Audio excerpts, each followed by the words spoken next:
Hello दोस्तों, कैसे हैं आप सभी। उम्मीद करते हैं आप सभी बहुत ही अच्छे होंगे, अच्छे से आपकी तैयारी हो रही होगी।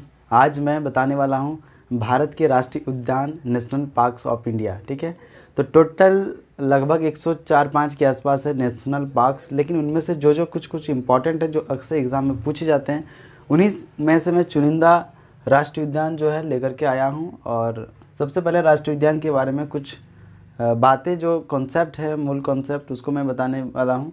देन उसके बाद धीरे धीरे करके स्टेट वाइज फिर मैं एक एक करके राष्ट्रीय उद्यान को बताते चलूँगा। तो सबसे पहले राष्ट्रीय उद्यान के बारे में जान लेते हैं कि राष्ट्रीय उद्यान यानी नेशनल पार्क्स किसको घोषित किया जाता है और इसके अंतर्गत क्या क्या चीज़ें होती हैं। देखिए, एक होता है वाइल्ड लाइफ सेंचुरी और एक होता है नेशनल पार्क्स। ठीक है, तो नेशनल पार्क्स में क्या होता है कि नेचुरल हैबिटेट्स यानी कोई भी पशु या पक्षी अपने प्राकृतिक स्वरूप में रहना चाहते हैं, मतलब उसमें किसी भी प्रकार से मानवीय हस्तक्षेप नहीं होना चाहिए। ठीक है, मतलब मानवीय गतिविधियां उसमें शामिल नहीं होनी चाहिए, जैसे कि जंगल से लकड़ी लाना, ये सब इसमें वर्जित है। मतलब राष्ट्रीय उद्यान के अंतर्गत ये सब आप काम नहीं कर सकते, यानी जितने भी जानवर हैं वो स्वतंत्रता पूर्वक रह सकते हैं। तो उसी को जो है राष्ट्रीय उद्यान में चिन्हित किया गया है, राष्ट्रीय उद्यान में उसे रखा गया है। ठीक है, तो यही अंतर है। और वाइल्ड लाइफ सेंचुरी में क्या होता है कि उसमें तो वाइल्ड लाइफ सेंचुरी में एक पिंजरे में कैद होता है, मतलब कह सकते हैं कि बहुत सारा है ऐसा जो अधिकतर पशु जानवरों को पिंजरे के अंदर रखा जाता है और लोग उसमें जाते हैं देखने के लिए। एंड वहाँ जो लकड़ियाँ होती है उन लकड़ी को भी लोग ला सकते हैं। लेकिन राष्ट्रीय उद्यान में आप ऐसा मानवीय हस्तक्षेप यानी मानवीय गतिविधियां नहीं कर सकते। अगर देखना चाहते हैं राष्ट्रीय उद्यान में, अगर जाना चाहते हैं, तो वहाँ के जो वार्डन होते हैं, जो वहाँ के गाइड करते हैं, फॉरेस्ट गाइडर, उनके साथ जाना पड़ता है, अन्यथा आपको ऐसे वहाँ जाने के लिए अलाउड नहीं करता है। ठीक है, तो यही कुछ है राष्ट्रीय उद्यान के बारे में, कुछ मूल तथ्य, मूल बातें। तो उम्मीद करते हैं कि आपको ये जो है कॉन्सेप्ट आ चुका होगा आपके मस्तिष्क में। चलिए तो शुरू करते हैं। सबसे पहला अगर हम बात करें तो ले लेते हैं, सबसे बड़ा है लद्दाख में। ठीक है, ये लद्दाख में जो है राष्ट्रीय उद्यान, हेमिस राष्ट्रीय उद्यान, ये पहले जम्मू एंड कश्मीर में आता था, लेकिन जम्मू एंड कश्मीर जब दो केंद्र शासित प्रदेशों में बट गया, एक जम्मू एंड कश्मीर एंड दूसरा है लद्दाख, तो ये जो हेमिस राष्ट्रीय उद्यान है वो लद्दाख के अंतर्गत आ गया। ठीक है, तो देश का सबसे बड़ा अकॉर्डिंग टू एरिया, मतलब एरिया के अनुसार सबसे बड़ा ये राष्ट्रीय उद्यान है। और इस राष्ट्रीय उद्यान का जो एरिया है वो 4400 वर्ग किलोमीटर, 4400 वर्ग किलोमीटर। ठीक है, 4400 स्क्वायर किलोमीटर इसका एरिया है। तो हेमिस राष्ट्रीय उद्यान कहाँ है? लद्दाख में स्थित है, जो क्षेत्रफल के दृष्टिकोण से सबसे बड़ा और ये सबसे ऊंचाई पर स्थित राष्ट्रीय उद्यान है। ठीक है, ये लद्दाख में कवर हो गया। दूसरा आते हैं जम्मू एंड कश्मीर, ये भी एक केंद्र शासित प्रदेश है ना। तो जम्मू एंड कश्मीर में क्या क्या है, जैसे कि सलीम अली राष्ट्रीय उद्यान, दच्चीगम राष्ट्रीय उद्यान, किश्तवाड़। तो इसको हम कैसे याद करेंगे? देखिए जम्मू एंड कश्मीर जो है मुस्लिम बाहुल्य राज्य है, केंद्र शासित राज्य है। ठीक है, मुस्लिम बाहुल्य केंद्र शासित प्रदेश है। तो सलीम अली भी एक मुस्लिम भाई है, मुस्लिम भाई का ही नाम है, जो एक पक्षी ऑर्निथोलॉजिस्ट थे, पक्षी विशेषज्ञ थे। ठीक है, सलीम अली। तो सलीम अली राष्ट्रीय उद्यान कहाँ है? जम्मू एंड कश्मीर में। एंड उसके बाद है दच्चीगम। ठीक है, दच्चीगम। तो गम में आप याद रखिए गम। ठीक है, गम क्या करता है? चिपका देता है, मतलब जाम कर देता है, दोनों चीज़ों को जाम कर देता है। ठीक है, तो दच्चीगम कहाँ है? जम्मू एंड कश्मीर में। और किश्तवाड़। ठीक है, अगर हम मान लीजिए गम को भी लेंगे तो किस्त में लेंगे, है ना, गम को भी लेंगे तो किस्त में लेंगे। मतलब आप अपने तरीके से भी याद कर सकते हैं, ज़रूरी नहीं कि हम जो आपको बता रहे हैं उसी तरीके से आप याद करें, ऐसे भी आप याद कर सकते हैं। ठीक है, ज़रूरी नहीं कि हम जो बताएं उसी के अकॉर्डिंग आप याद करें, जैसे भी बस याद होना चाहिए। कंपटीशन में बस टिक आउट करके आना चाहिए और आपकी नौकरी लगनी चाहिए, वो सबसे पहली प्रायोरिटी है, राइट। उसके बाद आता है, हम आ जाते हैं उत्तराखंड में। देखिए उत्तराखंड के अंदर हमने रामसर साइट्स में बताया था कि उत्तराखंड उतरना आसान नहीं होता भैया, आसान नहीं होता, मतलब आसान संरक्षण रिजर्व मैंने बताया था ट्रिक के साथ। इसलिए पिछले वाली वीडियो में अगर नहीं देखे हैं आप रामसर साइट्स के बारे में, तो नीचे डिस्क्रिप्शन में लिंक है, वहाँ से जाइए और उस वीडियो को देख लीजिए। तो रामसर साइट्स के को लेकर जितने सारे कन्फ्यूज़न हैं, जो कुछ सारा कुछ क्लियर हो जाएगा वहाँ से, ठीक है। अब उत्तराखंड में क्या क्या है? राष्ट्रीय उद्यान नंदा देवी राष्ट्रीय उद्यान, गोविंद पशु विहार राष्ट्रीय उद्यान, राजाजी राष्ट्रीय उद्यान, फूलों की घाटी राष्ट्रीय उद्यान, गंगोत्री राष्ट्रीय उद्यान और जिम कॉर्बेट, ठीक है। तो इसमें से कैसे हम याद करेंगे? देखिए, राजा जी यानी राजा जो है उत्तराखंड में, तो राजा जी उतरते हैं, कब उतरते हैं? जब उसे क्या करना रहता है? देवी देवता की पूजा करना रहता है, ठीक है। तो राजा जी कब उतरते हैं? जब नंदा देवी और गोविंद, गोविंद भी तो भगवान का ही नाम है, नंदा देवी और गोविंद दोनों की पूजा के लिए उतरते हैं। क्या उतरते हैं राजा जी?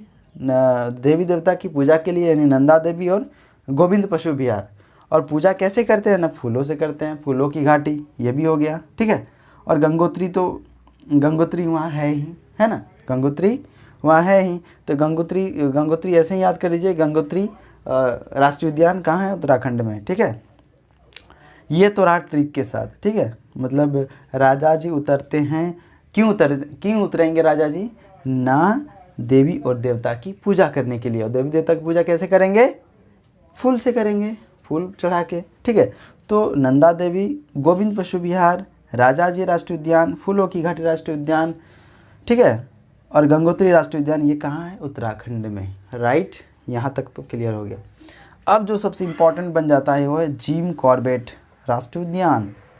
जिम कॉर्बेट राष्ट्रीय उद्यान की स्थापना हुआ था 1936 में, 1936 में। लेकिन उस टाइम इसे जिम कॉर्बेट नहीं बोला जाता था, उस समय नाम था हेली नेशनल पार्क, उस समय बोला जाता था हेली नेशनल पार्क।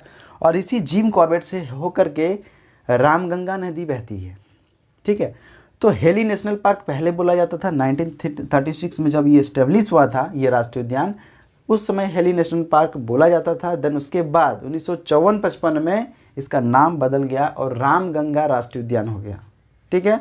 फिर उसके एक साल बाद यानी 55-56 में फाइनली क्या बना? जिम कॉर्बेट राष्ट्रीय उद्यान, जिम कॉर्बेट राष्ट्रीय उद्यान, ठीक है। ये सबसे पुराना, अगर बोला जाए कि भारत का सबसे पुराना राष्ट्रीय उद्यान का नाम क्या है, तो जिम कॉर्बेट राष्ट्रीय उद्यान। क्लियर?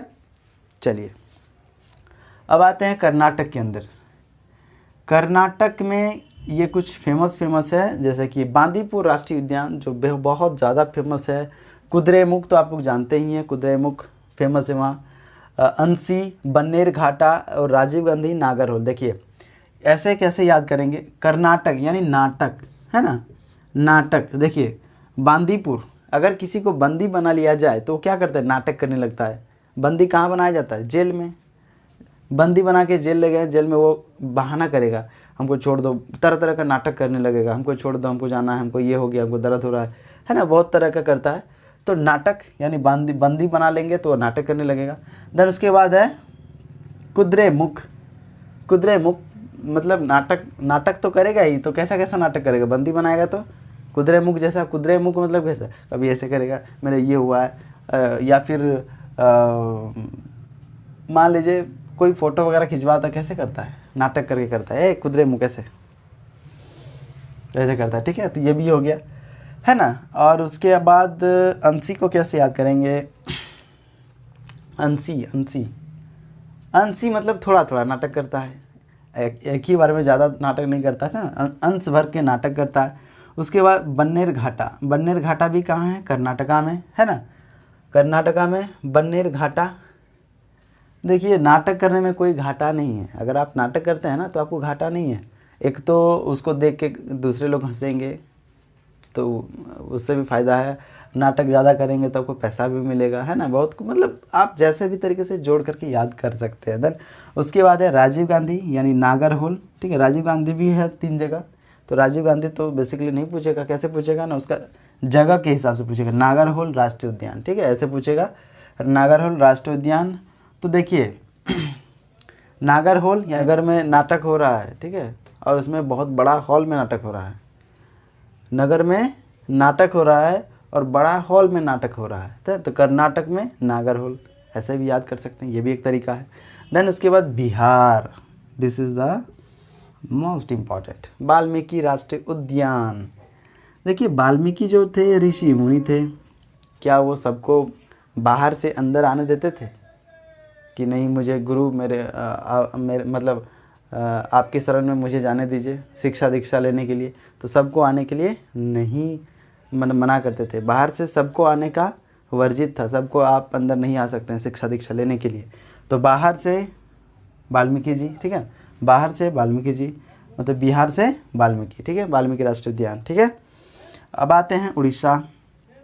देखिए उड़ीसा के अंदर जब मैं रामसर साइट्स को पढ़ा रहा था उस टाइम एक ट्रिक्स बताए थे कि भैया अगर भीतर आना है तो कैसे आना है, उड़ के आना है। तो वहीं से भीतरकनिका राष्ट्रीय उद्यान क्लियर हो गया। एक तो पहले ही ट्रिक बता चुके हैं, ये तो इजीली याद हो गया। देन उसके बाद सिमलीपाल है ना, चिल्का झील भी है जो वो भी एक रामसर साइट था, तो उसमें बोले थे कि उड़ के जाएंगे चिल्ला चिल्ला के, तब हम भीतर जा सकते हैं क्योंकि रात अंधेरे में डर लगेगा, राइट। तो वो तो था ही था, तो वही ट्रिक यहाँ भी अप्लाई कर दिए हैं कि उड़ के जाएंगे, भीतर आने के लिए उड़ के आना पड़ेगा। तो उड़ीसा में भीतरकनिका राष्ट्रीय उद्यान। देन उसके बाद है सिमलीपाल, ठीक है, सिमलीपाल भी कहाँ है, उड़ीसा में। तो इसको ऐसे ही याद कर लिए, ये तो बहुत ज़्यादा फेमस है, ठीक है, चलेगा। सबके लिए ट्रिक नहीं होती है, कुछ ऐसे ही याद करना पड़ता है। उसके बाद है गुजरात। गुजरात में है गिर राष्ट्रीय उद्यान, वंसदा राष्ट्रीय उद्यान और एक है ब्लैक बक राष्ट्रीय उद्यान। ये कौन सी जगह में है, बेलवदार में है, ठीक है। ब्लैक बक, वंसदा और गिर गुजरात, गिर गुजरात, ये तो ऐसे ही हो गया। वंश को विदाउट ट्रिक याद कीजिए, ठीक है। गिर राष्ट्रीय उद्यान गिर गुजरात हो गया, वंसदा और ब्लैक बक ये तीनों के तीनों कहाँ हैं, गुजरात में, क्लियर हो गया। अब सीधे आते हैं राजस्थान के अंदर। राजस्थान में क्या है, मरुभूमि राष्ट्रीय उद्यान, देश का दूसरा सबसे बड़ा राष्ट्रीय उद्यान। देश का दूसरा सबसे बड़ा राष्ट्रीय उद्यान क्या है, मरुभूमि राष्ट्रीय उद्यान। इसका जो अगर क्षेत्रफल की बात करें तो इसका क्षेत्रफल है 3162 स्क्वायर किलोमीटर, राइट, 3162 3162 वर्ग किलोमीटर इसका एरिया है, ठीक है। मरुभूमि राष्ट्रीय उद्यान, डेजर्ट नेशनल पार्क। देन उसके बाद है सरिस्का, उसके बाद है केवलादेव, मुकुंदरा हिल्स, रणथंभौर। देखिए राजा महाराजाओं का राज्य राजस्थान है ना। तो राजा महाराजा क्या पहनते हैं, मुकुट पहनते हैं, तो मुकुंदरा मुकुट है ना। राजा महाराजा राजस्थान से मुकुट पहनते हैं। और रणभूमि रणथंभौर हो गया। और क्या बोलेंगे, सर पर मुकुट पहनते हैं। राजस्थान में राजा मतलब वहाँ के जो शासक होते थे वो क्या सर पर क्या पहनते थे, मुकुट पहनते थे, तब जाके रणभूमि में जाते थे। रणभूमि में जाते थे मतलब क्या, रणथंभौर, ठीक है। तो केवलादेव तो फेमस है ही, है ना, केवलादेव सांभर वो तो फेमस है। तो मरुभूमि तो देश का सबसे बड़ा क्या बोलेंगे उसको, देश का सबसे बड़ा डेजर्ट कहाँ है, राजस्थान में। तो मरुभूमि राष्ट्रीय उद्यान, सरिस्का राष्ट्रीय उद्यान, केवलादेव राष्ट्रीय उद्यान, मुकुंदरा हिल्स राष्ट्रीय उद्यान, रणथंभौर राष्ट्रीय उद्यान, ये तो याद हो गया। एक छोटा सा ट्रिक बताएं, बस हो गया कंप्लीट। देन उसके बाद आ जाएंगे यूपी में। देश का सबसे ज़्यादा दूध उत्पादक राज्य कौन सा है, यूपी, उत्तर प्रदेश। और यूपी में क्या है, दुधवा राष्ट्रीय उद्यान, दिस इज़ द फेमस, ठीक है, फेमस है। और उसके बाद मणिपुर में आ जाते हैं, किबुल लामजाओ राष्ट्रीय उद्यान, पूरे विश्व का एकमात्र ऐसा राष्ट्रीय उद्यान जो तैरता हुआ है, तैरता हुआ राष्ट्रीय उद्यान है किबुल लामजाओ राष्ट्रीय उद्यान, मणिपुर। देखिए किबुल लामजाओ अगर जाओगे तो जिसके पास मनी होगा, है ना, किबुल लामजाओ अगर आप जाओगे तो जिसके पास मनी होगा वही जाएगा। तो मनी से मणिपुर, है ना। किबुल लामजाओ कहाँ है, मणिपुर में। किबुल लामजाओ राष्ट्रीय उद्यान दुनिया का एकमात्र ऐसा राष्ट्रीय उद्यान है जो तैरता हुआ है, फ्लोटिंग करता है, ठीक है। ये है कहाँ, मणिपुर में। देन उसके बाद आते हैं सिक्किम, कंचनजंगा राष्ट्रीय उद्यान। वहाँ पे इसका नाम शायद आम भाषा में वहाँ का खांगचंजंगा ऐसे ही कुछ है नाम, ठीक है, लेकिन ऐसे पढ़ते हैं कंचनजंगा, ये भी नाम है, कंचनजंगा राष्ट्रीय उद्यान। कहाँ है ये, सिक्किम में है, ठीक है, कहाँ है, सिक्किम में है। और झारखंड में है बेतला राष्ट्रीय उद्यान। देखिए झारखंड जो है ना वो झाड़ प्रदेश है ना। तो झाड़ से हम लोग क्या बनाते हैं, बेत बनाते हैं, बेत बेत बनाते हैं ऐसे करके, बेत से खेलते भी हैं, है ना। तो झारखंड में क्या, बेतला राष्ट्रीय उद्यान, ये तो ईजिली याद हो गया। सिक्किम में कंचनजंगा राष्ट्रीय उद्यान। उम्मीद करते हैं कि ये वीडियो आपको पसंद आई होगी और इसका दूसरा पार्ट मैं लेकर के जल्द ही आऊँगा। एंड आपको ये वीडियो कैसी लगी, उम्मीद करते हैं कि आपको अच्छी लगी होगी। एंड आप स्टडी करते रहिए, मेहनत करते रहिए, ठीक है बस। और दूसरी वीडियो आएगी, ठीक है। मिलते हैं अगली वीडियो में, तब तक के लिए स्टडी हार्ड, कठिन परिश्रम कीजिए, ठीक है।